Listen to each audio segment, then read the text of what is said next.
وہ عورت جو ہر روز کوڑا کرکٹ مٹی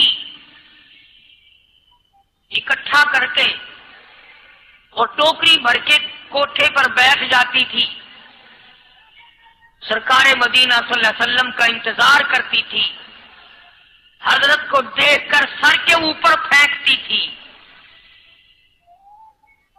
آپ اپنے سر مبارک کو جھاڑ۔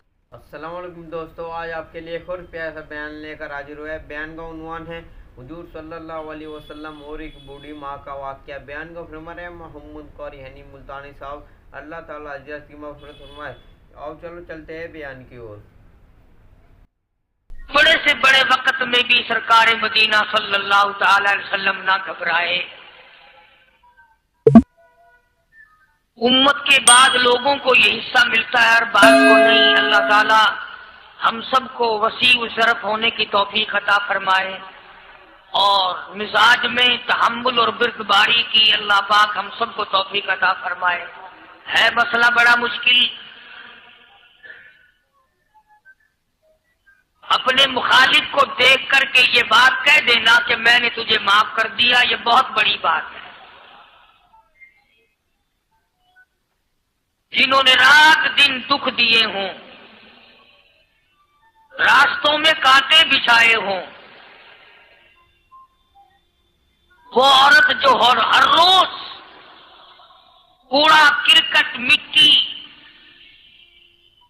اکٹھا کر کے اور ٹوکری بھر کے کوٹھے پر بیٹھ جاتی تھی، سرکار مدینہ صلی اللہ علیہ وسلم کا انتظار کرتی تھی، حضرت کو دیکھ کر سر کے اوپر پھینکتی تھی،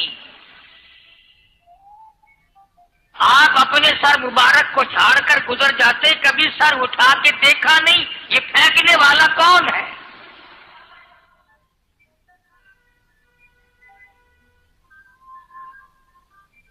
ایک دن حضور صلی اللہ علیہ وسلم کے سر مبارک پہ وہ کوڑا کرکٹ گرد و غبار نہ پڑا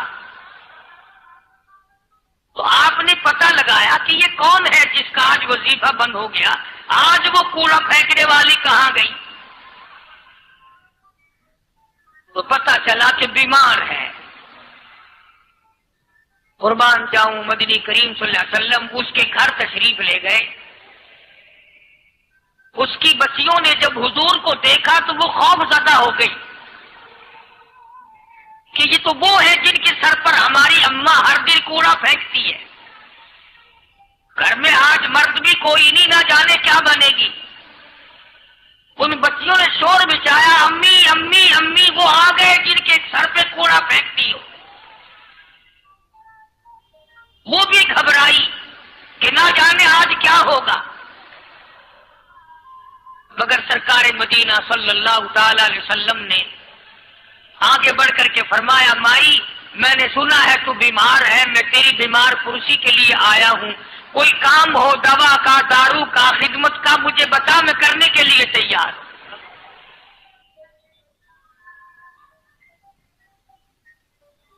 وہ سوچنے پہ مجبور ہوئی، میں نے ساری عمر دشمنی کی، بے عزتی کی، امام الانبیاء کے سر مبارک پہ مٹی اور کوڑا، اور یہ میری بیمار پرسی اور تیمارداری کے لیے آئے۔ بس کھڑی ہو گئی اور کہنے لگی، کالی کملی والے اب دیر نہ لگا، جلدی کر کلمہ پڑھا، ایسا نہ ہو مخالفت اور دشمنی پہ دم نکل جائے۔ آج میں اور آپ سبھی اس میں شامل ہیں، کہاں سے یہ سنتیں لائیں؟ ویسے تو لوگ بیٹھے بیٹھے کہتے رہیں گے، جب کوئی کھانے کے نمبر آئے گا نا، گوشت روٹی اور کوئی چیز کھائی ہوگی، بھی میٹھا لاؤ، کھانا سنت ہے، میٹھا بعد میں، کھانے کی سنت تو یاد ہے، یہ سنت کون یاد کرے؟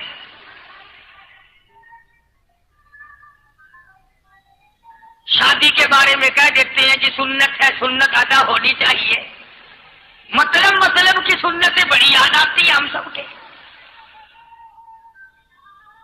ابتدا اسلام کا زمانہ تھا، حضور کریم صلی اللہ علیہ وسلم مکہ مکرمہ سے باہر تشریف لائے تو ایک مائی بوڑھی سر پہ گٹھڑی سامان کی ہے، ہاتھ میں پانی پینے کے لیے ایک لٹیا ہے، گڈوی ہے باہر نکلی، اور وہ سامان اٹھانے کی ہمت نہیں رکھتی۔ سرکار دو عالم صلی اللہ تعالی علیہ وسلم نے پوچھا مائی کدھر کا ارادہ ہے؟ اس نے اتنی بڑی بڑی گالیاں نکال لی اور کہنے لگی مکے میں جادوگر آ گیا، میرے گھر میں جادو پھیل گیا، میری نوح مسلمان ہو گئی، میرا بیٹا مسلمان ہو گیا، اس نبی کے جال میں پھنس گیا، میں تو اس کے جادو سے بچ کر اپنے ایمان کو بچانے کے لیے فلانے دیہات میں چلی ہوں۔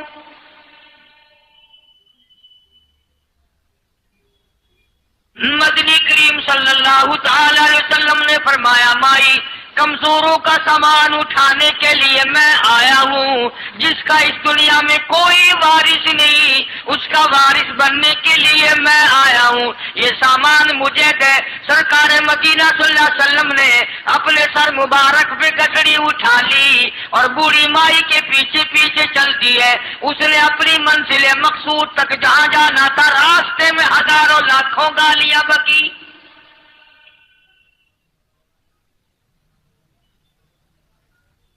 میرے گھر کا بیڑا غرق کر دیا، میرے گھر میں دین نیا پھیلا دیا، جادو پھیلا دیا، نئی نئی چیزیں آ گئی، پرانا دین ختم کر دیا، میرے گھر کی رسوائی ہو گئی، میں اپنا ایمان بچانے کے لیے آئی ہوں۔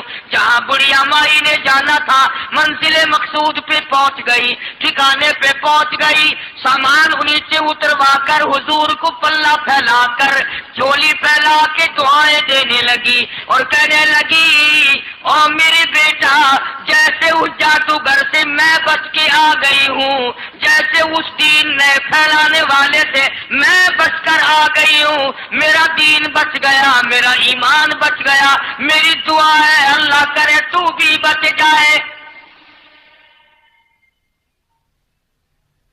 سرکار مدینہ صلی اللہ تعالی علیہ وسلم کی آنکھوں میں آنسو آ گئے، فرمایا مائی جس کو سارے راستے میں گالیاں دیتی آئی ہو، جو تیری گٹھڑی اٹھا کے سر پہ لایا ہے، جو تیری ساتھ آیا ہے، جسے جادوگر کہتی ہو، جسے گالیاں دیتی دیتی تھکتی نہیں ہو، وہی اللہ کا پاک پیغمبر محمد الرسول اللہ، میں تیرے سامنے موجود ہوں۔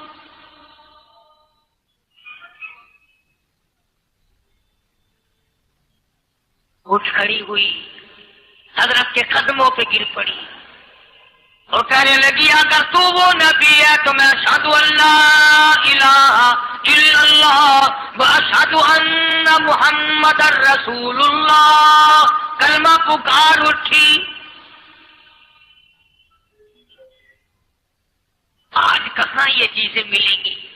اور اگر آپ لوگ تلاش بھی کرتے ہیں تو صرف مولویوں کے لیے، یہ اخلاق مولویوں کے اندر ہونا چاہیے، کردار مولویوں کے اندر ہونا چاہیے، پاک دامنی مولویوں کے اندر ہونی چاہیے، سچائی اور سچ بولنا صرف مولویوں کے لیے ہونا چاہیے، باقی لوگ سارے لانتی ہو کے مرنے چاہیے جھوٹ بول بول کے۔ اور خدا کا دروازہ تو سب کے لیے برابر ہے۔ یہ تمہیں کس نے تعلیم دی کہ سچ بولے تو مولوی، اور حلال کھائے تو مولوی، اور پاک دامن رہے تو مولوی، زنا سے بچے تو مولوی، قتل سے بچے، تمہارے لیے سب کو چاہیے۔ یہ ایک ذہن ہے پوری دنیا کے مسلمانوں کا کہ جی ہم تو عوام ہیں، ہمارا کیا ہے۔ مدنی کریم صلی اللہ علیہ وسلم کا دین بادشاہ کے لیے، وزیر کے لیے، پیر اور فقیر کے لیے، ایک مزدور اور ایک عام آدمی کے لیے، سب کے لیے اللہ کا دین برابر ہے۔ اس میں کسی کی لحاظ نہیں کہ بھئی اس کا تو یوں کر دیا جائے چلو کوئی بات نہیں، وہاں کوئی بات نہیں تو مسئلہ ہی نہیں۔ جتنے سانس لے رہے ہو، جتنے بھی سانس آ جا رہے ہیں، تمام ایک ایک سانس کا حساب و کتاب ہوتا۔ اسی لیے تو بزرگ فرماتے ہیں کہ ہر وقت اور ہر لمحہ موت کو اپنے سامنے رکھو، تیاری رکھو ہر وقت، جب بلاوا آئے کہ میں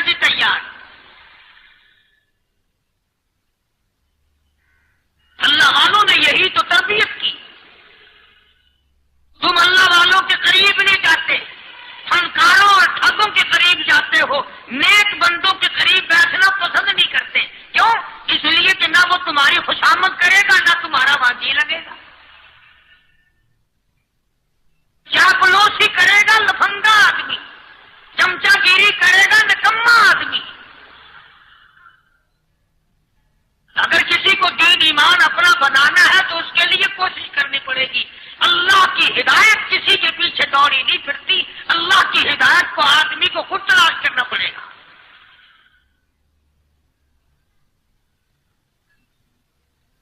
خدا کا جہنم اور خدا کی جنت دونوں چیزیں اس نے بنا دی اور اعلان کر دیا فمن شاء فلیؤمن ومن شاء فلیکفر.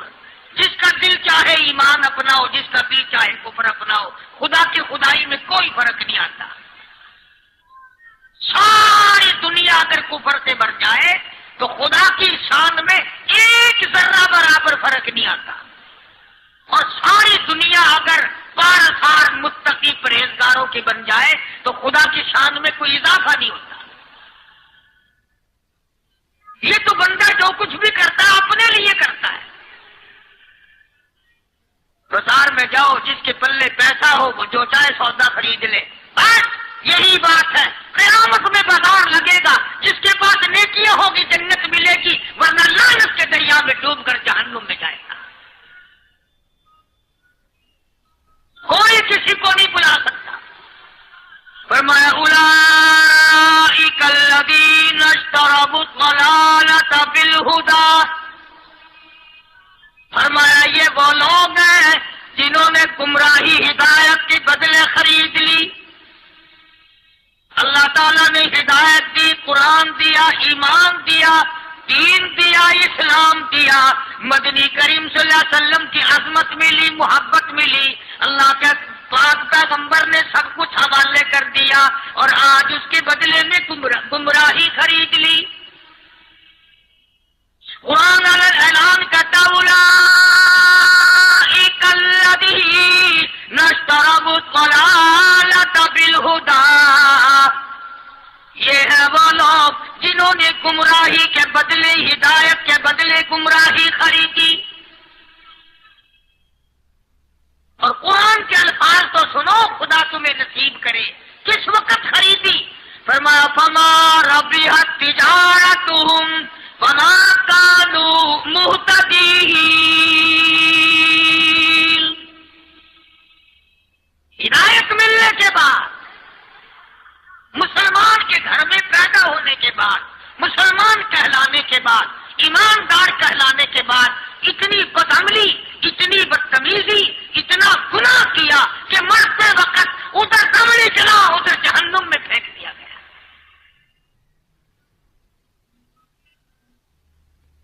ایک صحابی نے عرض کر دیا یا رسول اللہ صلی اللہ تعالی علیہ وسلم. فرمایا عرض کیا قیامت کب آئے گی؟ قیامت کب آئے گی؟ اللہ اللہ اللہ. یہ پوچھنا بھی صحابی کے بس کی بات تھی. اور اللہ کے نبی نے پتہ پھر کیا جواب دیا؟ فرمایا قیامت کا جو پوچھ رہے ہو کیا تیاری کر رکھی ہے؟ یعنی یہ نہیں فرمایا کہ فلاں دن فلاں وقت یہ، اور کسی نے پوچھ جو لیا بتا کالی کملی والے قیامت کب آئے گی؟ فرمایا کیوں، کیا تیاری کر رکھی ہے؟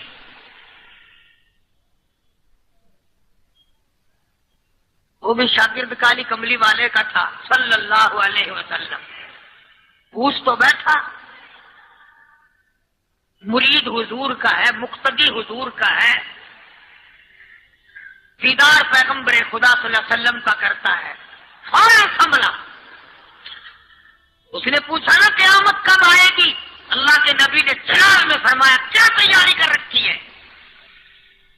سارے کون سبحان اللہ.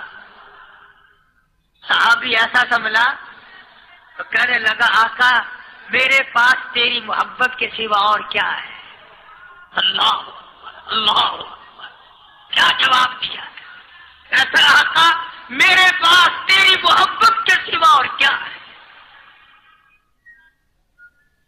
تم جیسا ہوتا تو کئی روزوں کا سہارا لگاتا، کوئی نمازوں کی بات کر کے کھو دیتا، کوئی سخاوت کی بات کر کے کھو دیتا، کیا جواب دیا ہے صحابی نے؟ تمہارے میرے دماغ میں بھی کبھی نہیں آیا ہوگا ساری عمر میں۔ کہتا کالی کملی والے، میرے پلے تیری محبت کے سوا اور کیا ہے؟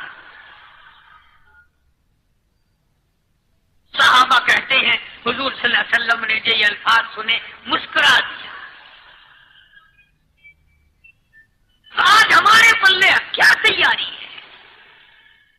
رات دن قرآن کہتا ہے تیاری کرو تیاری کرو، وقت آیا وقت آیا، آیا وقت قیامت، آئی موت، آیا وقت، لیکن پھر بھی کوئی تیاری نہیں۔ اس لیے قرآن کریم للکار للکار کے کہتا کل متاع الدنیا قلیل، دنیا بہت تھوڑے دنوں کا سودا ہے، سمجھ لو۔ صبح آئی کہ نہ آئی، شام آئی کہ نہ آئی، آیا وقت۔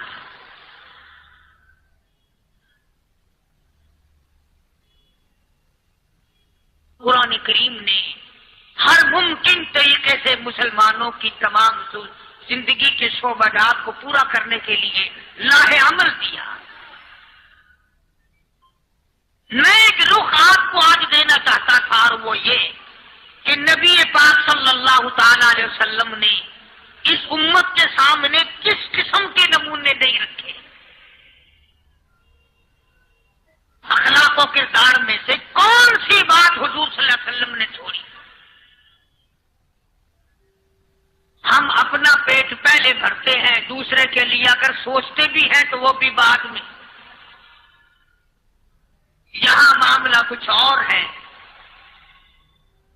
غزوہ خندق کا زمانہ ہے، مسلمانوں پہ بڑی تنگی اور بڑی پریشانی کا وقت ہے۔ یہاں تک کہ صحابہ کرام رضوان اللہ تعالی علیہم اجمعین کی جماعت کہتی ہے کہ حضور صلی اللہ علیہ وسلم کو صحابہ کرام نے دیکھا، ایک صحابی آپ کے سامنے حضور کے سامنے آیا اور اس نے اپنا کرتا اپنے پیٹ سے اٹھایا، اس نے بھوک کی وجہ سے اپنے پیٹ پہ ایک پتھر باندھا ہوا تھا، صحابہ کرام دیکھ رہے تھے۔ اس کے دیکھتے دیکھتے امام الانبیاء محبوب کبریا حضرت محمد مصطفیٰ صلی اللہ تعالی علیہ وسلم نے رحمت والے ہاتھوں سے جب اپنا کرتا اٹھایا، صحابہ کرام کی آنکھوں نے دیکھا حضور کے پیٹ پہ 2 پتھر بندھے ہوئے تھے۔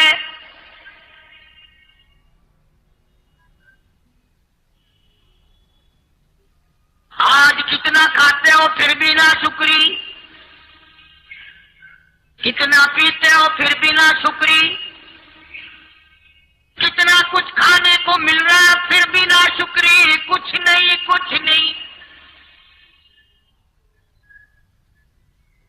حضرت جابر رضی اللہ تعالیٰ عنہ نے جب یہ منظر دیکھا، یہ حالت دیکھی، رہ نہ سکا،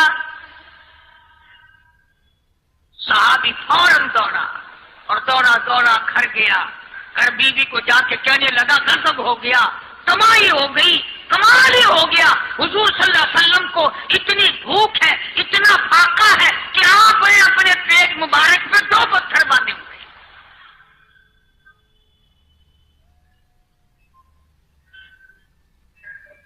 بیوی کہنے لگی جلدی جا کر کے حضور صلی اللہ علیہ وسلم کی دعوت کراؤ، ہم کھانا کھلائیں گے۔ یہ 2 شیر ہوں 1.5 شیر ہوں، یہ جاؤ ہے، یہ بکری کا بچہ ہے، ہم اسے ذبح کرتے ہیں، بہت جلدی تیار کرتے ہیں، میں ان کو پیستی ہوں اور تم جاؤ جا کے دعوت کا کہہ آؤ۔ حضرت جابر رضی اللہ تعالی عنہ حضور کریم صلی اللہ علیہ وسلم کی خدمت عالیہ میں آئے، چونکہ کھانے کی مقدار، آٹے کی مقدار بڑی تھوڑی تھی، حضور کے کان کو منہ لگا کر کے حضرت جابر نے کہا کہ یا رسول اللہ صلی اللہ علیہ وسلم، ایک تو آپ اور ایک یہ صحابی جس نے پیٹ پتھر باندھ رکھا ہے، اور اگر آپ کے علم میں ہو 1-2 اور ایسا ہی جو زیادہ بھوکا ہو، میرے گھر میں دعوت ہے، چلو۔ آپ لوگوں کا کھانا میرے یہاں ہے، ایک تو آپ اور یہ کیجیے جو ہم نے دیکھا پیٹ بکری پتھر باندھے پھر رہا ہے، کمر سیدھی نہیں ہو سکتی، اور ایک آدھا اور اسی قسم کا جو زیادہ تنگ ہو رہا ہو۔ جابر نے تو اتنی بات کہی، حضور کریم صلی اللہ تعالی علیہ وسلم ایک بہت بڑے اور اعلان کر دیا تمام کا تمام لشکر چلے، سب کی جابر کی گھر دعوت ہے۔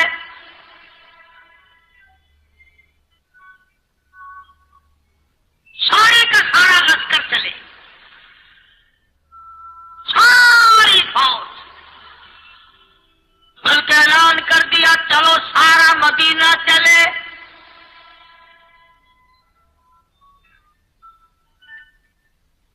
حضرت جابر رضی اللہ تعالیٰ عنہ وہیں تو کھڑے تھے،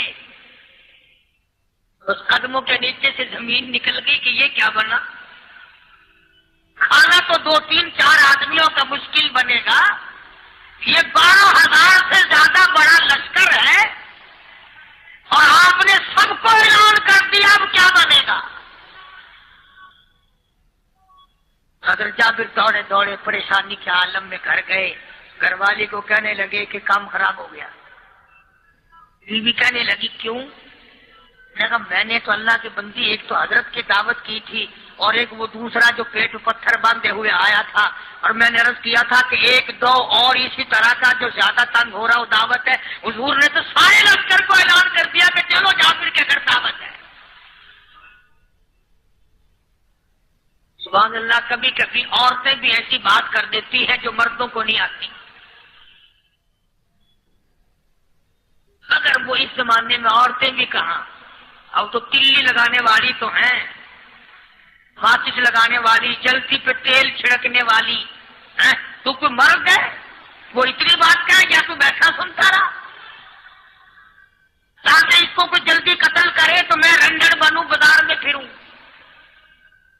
دیر نہیں لگاتی آگ لگاتی۔ حضرت جابر رضی اللہ تعالیٰ عنہ کی بیوی کہنے لگی آپ کو پریشانی کی کیا بات ہے؟ ایک بات بتاؤ، حضور کے کان مبارک میں آپ نے اپنے کھانے کی مقدار بتائی کہ نہیں؟ نے جو حضور صلی اللہ علیہ وسلم کی دعوت کی تھی کھانا بتایا تھا؟ میں نے تو بتا دیا تھا کہ تھوڑے سے جو ہے اور ایک بکری کا بچہ، میں نے بتا دیا تھا۔ پھر کہنے لگی آپ پریشان کیوں ہوں اور میں پریشان کیوں ہوں؟ لانے والا جانے، کھلانے والا جانے۔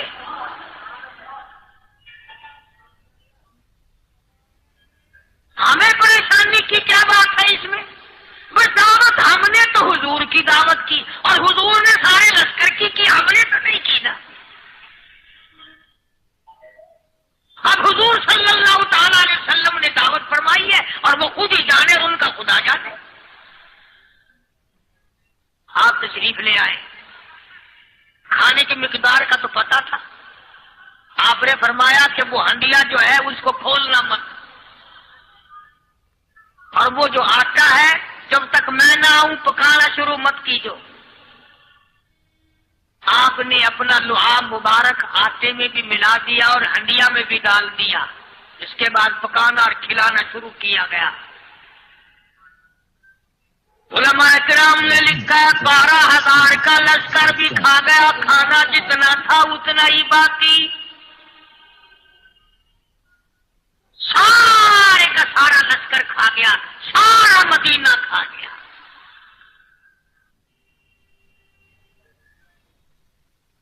اب یہاں سے یہ ہمارے زمانے کے جو مردوں کے کفن اتارنے والے لوگ ہیں وہ ختم کا ثبوت نکالتے ہیں یہاں سے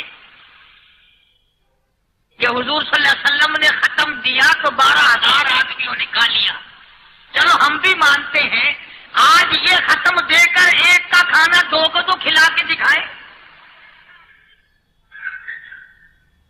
ارے وہ تو معجزہ ہے محمد عربی صلی اللہ تعالی علیہ وسلم کا، اور وہ تو آپ کے لعاب مبارک کی برکت ہے، آپ کی دعا کی برکت ہے۔ یہ تمہیں کس نے بتایا کہ حضور صلی اللہ علیہ وسلم نے جابر کے کھانے پہ بیٹھ کر ختم پڑا تھا؟ یہ تو معجزہ ہے محمد عربی صلی اللہ تعالی علیہ وسلم کا، اور اللہ پاک نے نبی کے ہاتھ پر ہزاروں نہیں لاکھوں معجزات کا اظہار فرمایا۔ اس واقعے سے پہلے پتہ کیا ہوا؟ حضرات صحابہ کرام رضوان اللہ تعالی علیہ مجمعین کے ہاتھوں سرکار دو عالم صلی اللہ علیہ وسلم بھی ساتھ تھے، کافروں کا ایک بہت بڑا بہادر پہلوان مارا گیا. یہ جو غزوہ خندق ہے، جس کو غزوہ احزاب کہتے ہیں، قرآن میں ذکر ہے اس کا. ایسے کوئی بات بنا کے نہیں کہہ رہا ہوں. یعنی یوں سمجھو اب میں سورت احزاب کے تیسرے رکوع کا آخری آیتوں کا ترجمہ کر رہا ہوں. اور یہ اتنا مشکل وقت پڑا تھا صحابہ پہ. ایک تو گرمی سخت تھی، اور چاروں طرف سے جن یہودیوں نے عہد و پیمان کر رکھا تھا حضور صلی اللہ علیہ وسلم سے، انہوں نے بدعہدی کر دی. وہ سارے کے سارے صحابہ پہ یکدم ٹوٹ پڑے. صحابہ بیچ میں آ گئے میدان میں، نہ پانی، نہ کھانا، نہ روٹی، نہ جوتی، نہ کپڑا، نہ اسلحہ، نہ لینا نہ دینا. بلکہ یوں لکھا علماء نے کئی کئی دن ہو گئے پانی کی بوند نہ ملی. اور صحابہ گھاس کھا کھا کر کے گر گئے اور شہید پہ شہید ہو گئے. لیکن قربان جاؤں، یہ قرآن اللہ کا تمہارے سامنے آج بھی موجود ہے. کسی پڑھ کے دیکھو. کبھی کسی صحابی نے ایسے وقت میں بھی یہ بات نہ کہی نبی صلی اللہ علیہ وسلم کو. یوں بھی تو نہیں کہا کہ اللہ کے نبی پہلے کچھ تیاری تو کیا کرو، یوں ہی خام خواہ کے مرا دیتے ہو بندے. پہلے موقع تو دیکھا کریں آپ ہو کیا رہا ہے. یوں ہی لوگ بھوکے پیاس سے مر گئے. نہیں، اتنی ثابت قدمی اور اتنا ایمان تھا، اتنا جذبہ تھا، حضور کی ذات پر اتنا یقین تھا صحابہ کو کہ آج اس دنیا میں جتنا یقین ایک صحابی کو تھا، اربوں خربوں مسلمان مل کر بھی ایک صحابی کے برابر یقین پیدا نہیں کر سکتے. تو جب حضور صلی اللہ علیہ وسلم کے دیوانوں اور پروانوں اور مستانوں کے ہاتھوں کافروں کا ایک بہادر پہلوان مارا گیا اور لاش تھی مسلمانوں کے پاس، تو وہ کافر کہنے لگے کہ تم ہمارے بہادر کی لاش دے دو، ہم تمہیں 10,000 روپیہ دیں گے. اب ان کے پاس تو روپے کی کمی نہیں تھی، اور یہ مسکین بھوکے اور فاقے تھے. اگر یہ یوں کہتے کہ نہیں بھی ہم تو 20,000 لیں گے تو وہ دے دیتے. ان کے پاس کمی نہیں تھی اور انہیں ضرورت تھی. کپڑا لے لیتے، کھانا لے لیتے، پریشانی دور کر لیتے، جنگ کا سامان بنا لیتے. مگر مدنی کریم صلی اللہ تعالی علیہ وسلم کے سامنے جب یہ بات رکھی کہ 10,000 روپیہ ہم دیتے ہیں، ہمارے بہادر کی لاش دے دو، حضور نے فرما دیا جاؤ اپنے بہادر کی لاش مفت میں لے جاؤ، ہم مردوں کی قیمت کھانے والے نہیں.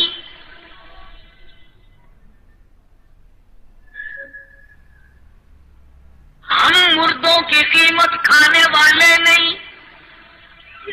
جب حضور صلی اللہ علیہ وسلم کی زبان مبارک سے یہ بات نکلی، اللہ کا دریائے کرم جوش میں آیا. فرمایا وَكَفَ اللَّهُ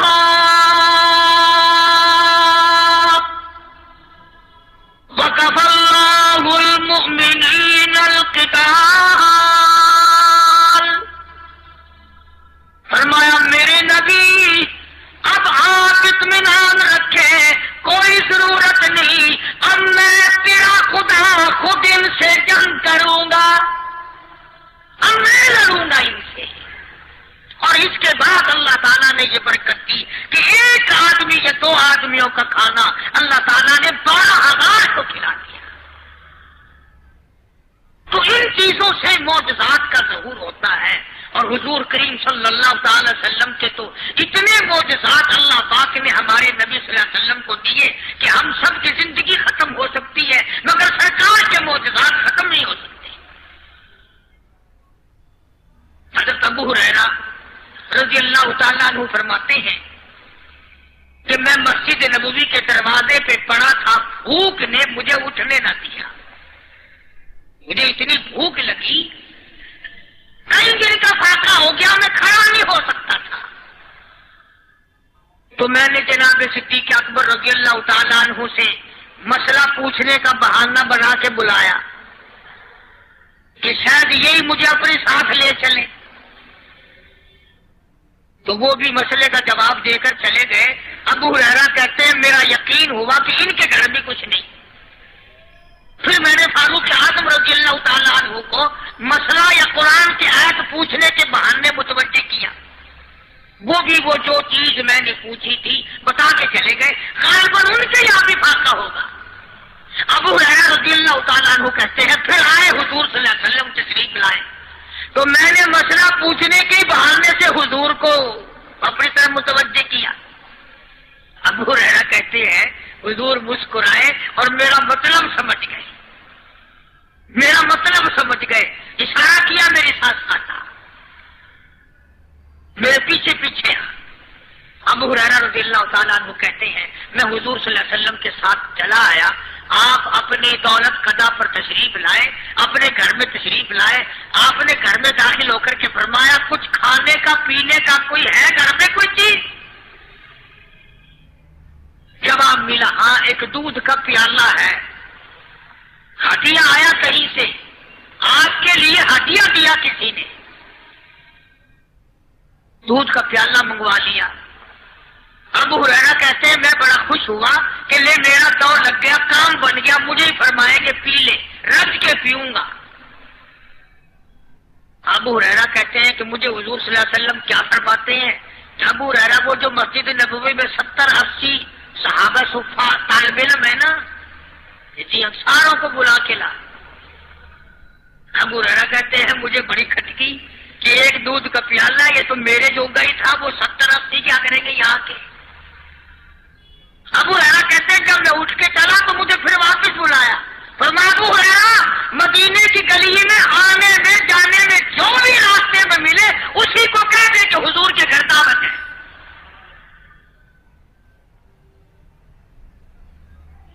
ابو ہریرہ کہتا ہے کہ میں اقرار بھی میں نے کرنا ہی تھا کہ جی ہاں کہوں گا, پر دل میں بھی سوچ رہا ہوں کہ ہے تو ایک ہی تھی اللہ. تم جیسا اگر کوئی وہاں ہوتا نا جو گلی میں ملتا اس کو کہتے آج کے دن ادھر کوئی نہ آئے.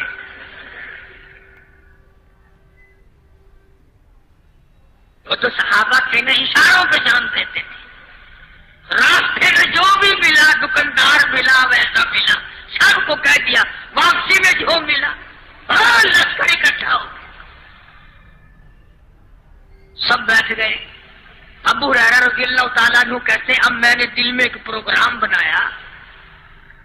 مجھے عادت شریفہ کا پتہ تھا کہ دائیں طرف سے شروع فرمایا کرتے تھے کوئی چیز تقسیم کرنا یا کھلانا یا پلانا. میں نے دل میں پروگرام بنایا کہ دائیں طرف شروع میں بیٹھ جاؤں گا, آگے بچے یا نہ بچے میں تو دوڑ لگاؤں گا نہ پڑا پہلے, میرا نمبر تو لگ ہی جائے گا. اللہ اکبر. ابو ہریرہ کہتے ہیں کمال ہو گئی میری حیرانگی کی کہ جب میں جڑ کے بیٹھا نا کہ اب میرے سے شروع ہوگا, آپ نے مجھے اشارہ کر کے بلایا اور فرمایا ابو ہریرہ کھڑا ہو کے سب کو پلا.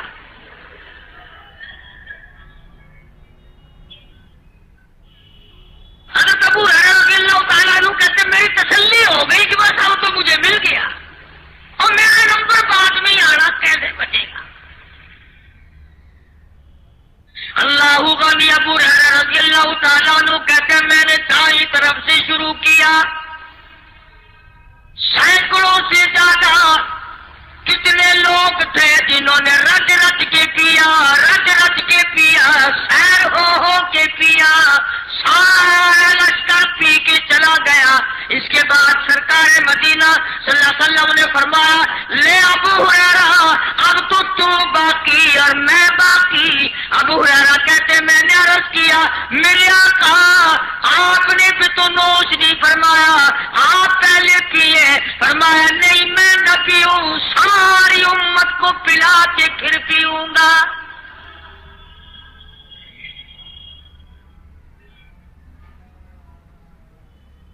ابو ہریرہ رضی اللہ تعالیٰ عنہ فرماتے ہیں میں نے 3 سانس لے کر کے لمبا لمبا سانس لے کر میں نے رج رج کے پیا اور پیالے میں جھانک بھی رہا تھا.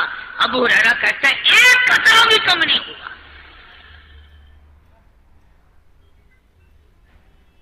اور یہ الفاظ سن کر آج لکھ کر لے جاؤ. ابو ہریرہ کہتے ہیں کہ سب کو پلانے کے بعد پھر حضور صلی اللہ علیہ وسلم نے پیا، نوش فرمایا. یعنی آج اتنے لوگوں کا جھوٹا کون پیتا ہے؟ کسی افسر کو تو پلا کے دیکھنا. چلو افسر تو دنیا دار ہے، کسی ماننے ہوئے پیر کو تو پہلے سارے مرید پی کر کسی پیر کو تو دیکھنا گلاس پہ اللہ اور مارے گا پھینک کے.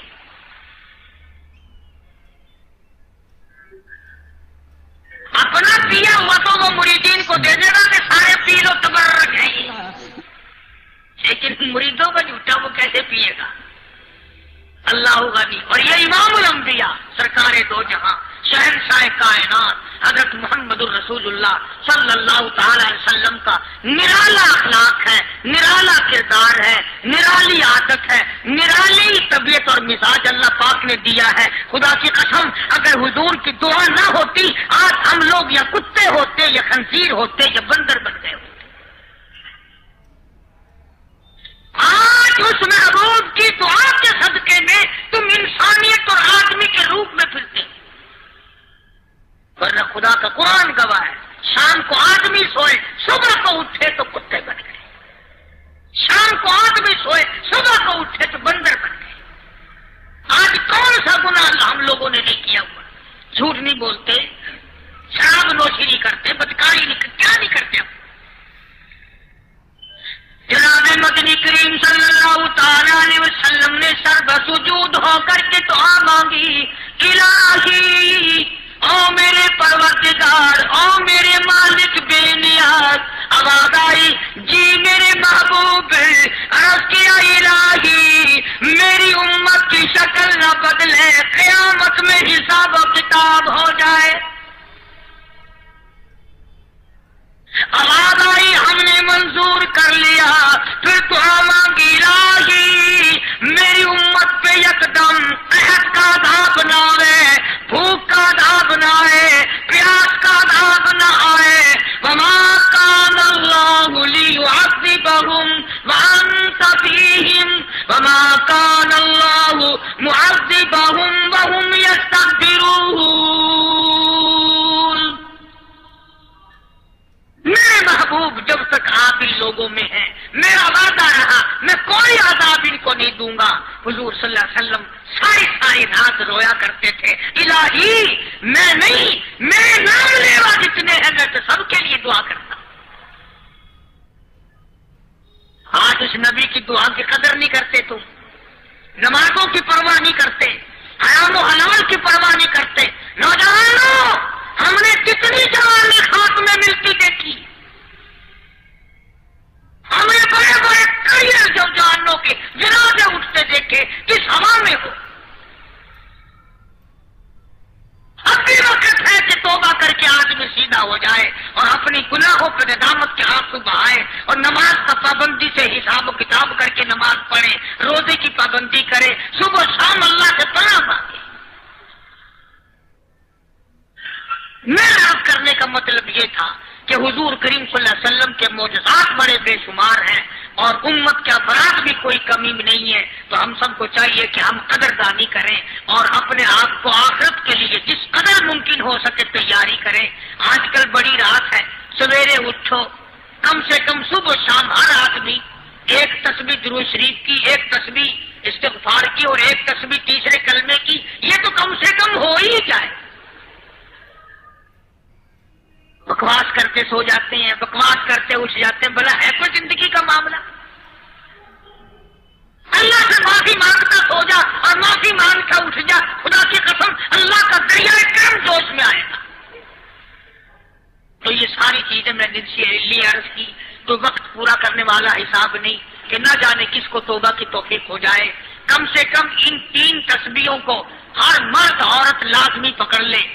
ایک تسبیح درود شریف کی، ایک تسبیح سبحان اللہ والحمدللہ ولا الہ الا اللہ واللہ اکبر ولا حول ولا قوت الا باللہ العلی العظیم. اور ایک تسبیح استغفراللہ الذی لا الہ الا هو الحی القیوم واتوب الیہ یا استغفراللہ ربی من کل ذنب واتوب الیہ، اور ایک تسبیح درود شریف کی اللہم صلی علی سیدنا مولانا محمد وعلی آل سیدنا مولانا محمد مبارک وسلم وصلی علیہ۔ جب ایک مرتبہ درود بندہ پڑھے گا 10 بار اللہ کی رحمت آئے گی، 10 گناہ معاف ہوں گے، 10 درجے بلند ہوں گے، 10 خطائیں معاف کر دی جائیں گی، تو کتنا بڑا اجر ہے۔ خصوصاً بوڑھوں کو چاہیے کہ وہ گپوں میں اپنا وقت خراب نہ کرے۔ خدا کی قسم قبر میں جانے کے بعد تجھے ایک سانس کی مہلت نہ ملے گی۔ اللہ پاک عمل کی توفیق عطا فرمائے۔ وآخر دعوانا الحمدللہ رب العالمین۔